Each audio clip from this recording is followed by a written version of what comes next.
Hey guys, what's up? Welcome back to the BSG Automotive channel. Today we're going to show you how to properly change your rear differential fluid on your 2011 and newer Jeep Grand Cherokee.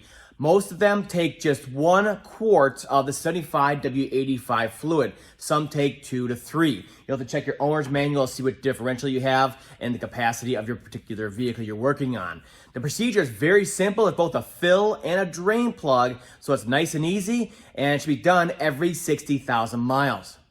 Let's get to it. All right, here we are on the back of the vehicle by the exhaust back here, working on the rear differential. Now, before we get started on here, make sure the vehicle is in park, make sure the parking brake is on, and if so desired, make sure the wheels are chocked. You don't want the vehicle rolling away while you're underneath here trying to do a drain and fill. Now, procedure is very, very simple. There's a drain plug right here. You can see it's nice out in the open, right at the bottom. And then up and over here, you'll see me, let me pull it off, there is a fill plug. So the first thing you want to do is make sure you can get the fill plug off so we can fill it back up. Plus you want it to vent out of here. So what we'll do is we'll just loosen it. It's an 8mm hex. You can use a regular Allen key like that. And we're going to pull this plug off of here. Off to the side, there we go. And then we can proceed with draining it. Now, it's best to have driven the vehicle, 10, 15 miles or so. During the summer, of course, would be best when the fluid is nice and thin. And that'll help get the most out of there that we can.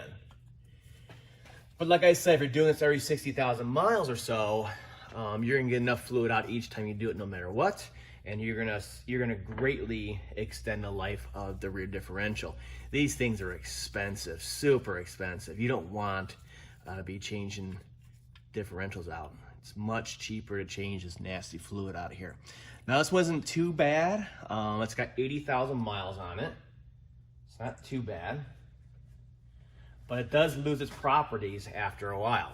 Its protection properties, plus there's no filter in here, there's no cooling, so all that grit that accumulates inside of there just kind of goes around and it's like an abrasive inside of there.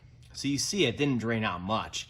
That's why they say usually it takes around a quart or so. I guess the bigger differentials may take 2 to 3. I imagine that'd be on the Eco Diesel models, maybe the Hemi models, maybe the Trackhawk models. But this is just a regular 3.6 liter V6 in this car, so it only takes right around a quart. That's it. You can see it's pretty thin. I mean, it's 75W85 fluid, so it's not that thick to begin with. It's a good sized drain plug on there. So at this point, I mean, it's just up to you how long you want it to actually drip out of here. But again, if you're doing this every 60,000 miles or so, you'll be just fine.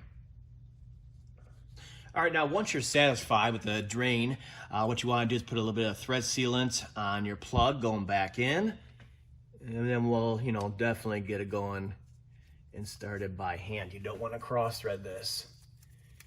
Simple enough to even go in all the way.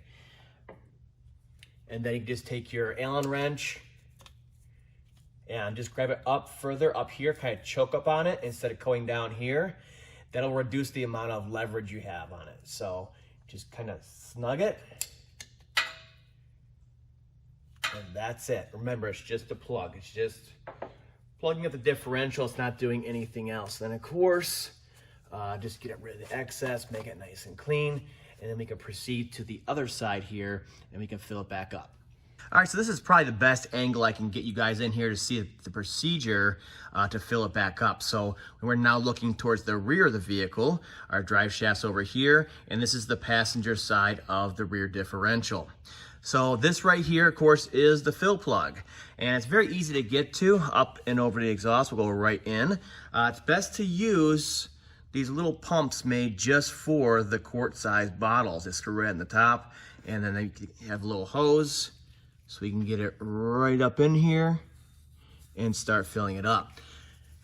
And then we just proceed to start pumping. Fresh, new fluid in there. Now you're gonna keep doing this. It's gonna take about a quart. Don't lose it out like that. Stuff's expensive. You're gonna keep pumping until it starts flowing out of there.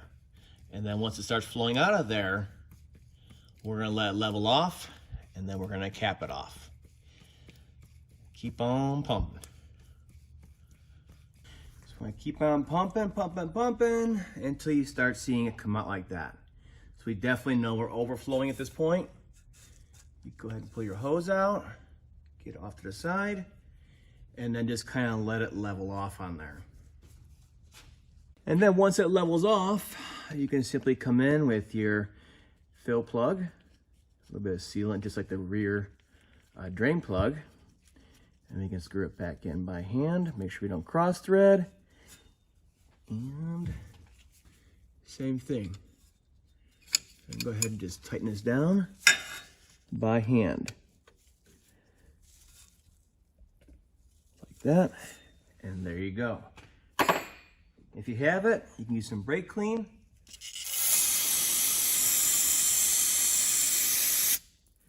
Get it nice and clean.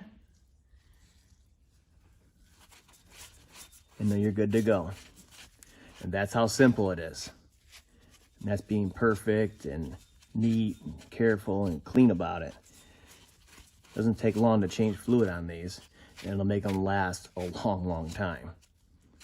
About 1 quart, just a little over a quart of fluid on there.